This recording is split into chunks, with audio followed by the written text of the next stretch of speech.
Hey there everybody, I'm Mark Crilly. I'm back with another how to draw lesson, and I'm going to go ahead and just jump into it. This is a lesson on how to draw a realistic eye. I'm going in with my black Prismacolor to make the upper eyelid, and let me just say in general that if you want to draw a realistic eye or realistic anything, you really owe it to yourself to draw from life, or at least look at photo reference, which is what I did for preparation on this video. So the eye shape, fortunately, is very much the way we imagine it. You know, this sort of, I don't know, almost like seed shape, at least right along the edge of the eye itself. Of course, everyone knows that there's this sort of section here on the inside of each eye that comes out, and you know, different eyes have different sizes and shapes of this area over here. So you know, the reference that I looked at gave me this kind of a shape, but you may look at something different or look at your own eye and find that it's shaped differently. In any case, there seems to be maybe one or two little sections if you want to get hyper detailed over here in this area. Now that I've got that section done, I'm going to go ahead and get to the eye itself, and this again, it's, you know, more or less a perfect circle. So if you don't trust your own circle drawing skills, you may want to trace around a quarter or something, who knows, to get that perfect shape. You know, I don't think there's anything really all that wrong with getting some help from you know, a ruler when you need a straight line, or you know, a cup or something when you need a perfect circle. Anyway, I've kind of got that section in place, and for the pupil, I'm thinking that it's about 1/4 or 1/5 the width of the iris. Again, a perfect circle to whatever degree you're able to do it.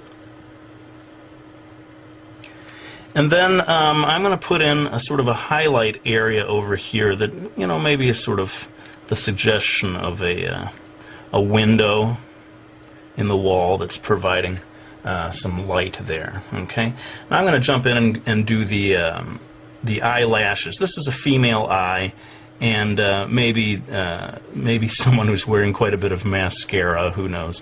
So I'm going to go ahead and give a nice thick, dark, full eyelash area over here.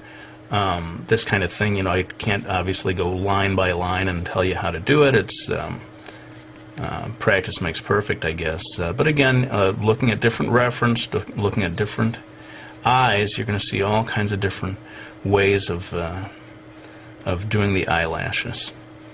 And the only thing is that at the bottom, you want to create a little bit of a separation between the eyelash area and the actual, you know, flesh of where the eyelid meets the eye. This is that line. The second line down here is where the eyelashes are going to come out, and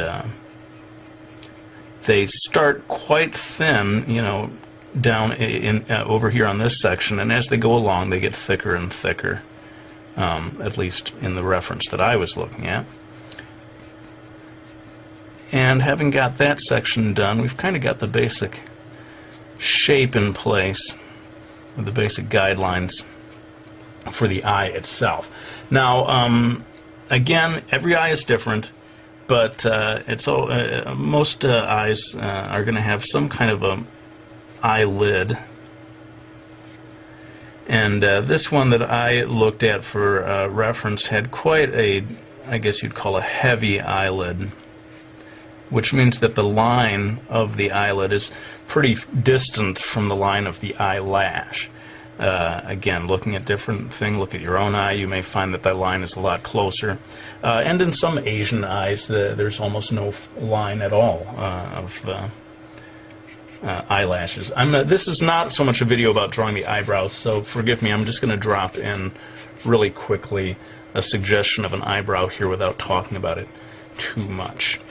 Now I'm going to zoom in right now to what I feel is the absolutely most important part of this lesson, and that is the iris. And I want you to really see the details of what I do here. So pardon me while I zoom in. Now, getting a good iris illustration done is the real key to making a super realistic, almost photorealist looking eye. And what I'm doing here, I'm going to do in real time just this section here, sort of roping off or showing the sections that I'm going to darken up and the sections that I'm going to leave light. Basically, this little area in here is going to stay relatively light, and the rest of this stuff is going to get darkened in. Now, I know people like a real-time video, and people don't like when I time-lapse, but seriously, this one I could spend a whole half hour just on the iris itself. So I'm going to time-lapse this part, but I'll come back to explain a little about the choices I made.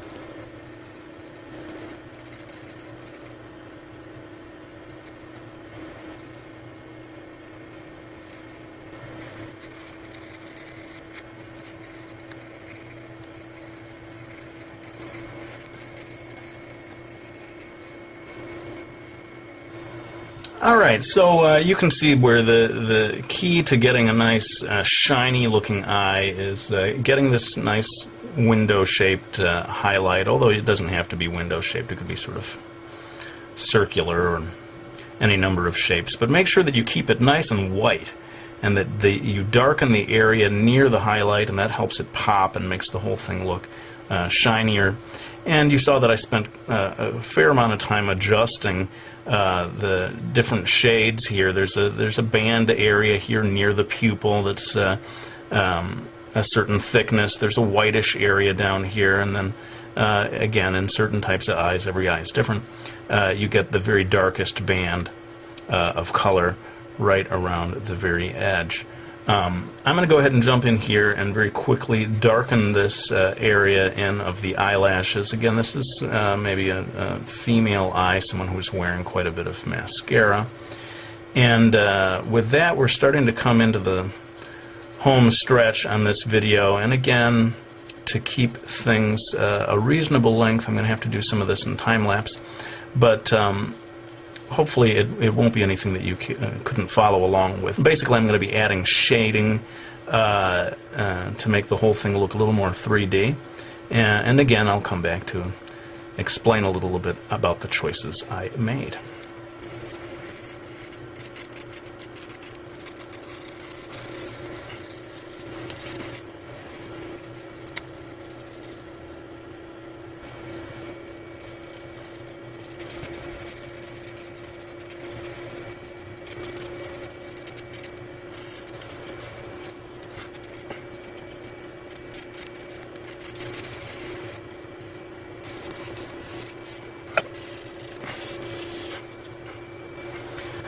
Okay, well, this is pretty much it then. We have put in all of the shading, and as you can see, with anything that's kind of going for photorealism here, you just need to take your time. You just got to be patient and keep working at it and keep slowly building it up.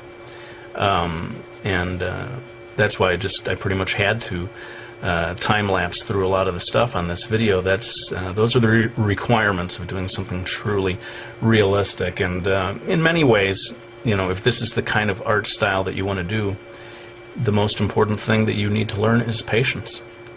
You can draw almost anything so long as you're willing to commit the time to it.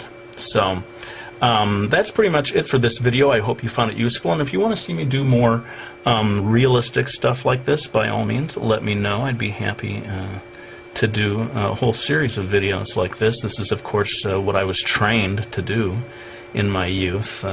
If you are able to draw like this, I think it does help you to draw in any other style even better, or to just bring something extra to it, whether it's the manga style or even just a cartoony style. If you know how to draw this way, you're going to be able to draw in any style at a higher level. I think it's safe to say. Well, let's go ahead and put the pencil down. I hope you all enjoyed watching this video. I won't show the cover of the book, but I do want to thank people for buying my Miki Falls series or any of my books. I really do appreciate your support. It means so much, and it does allow me to keep doing these videos. Thanks for watching. I'll go ahead and end this one with my usual promise that I'm going to be back with another one real soon.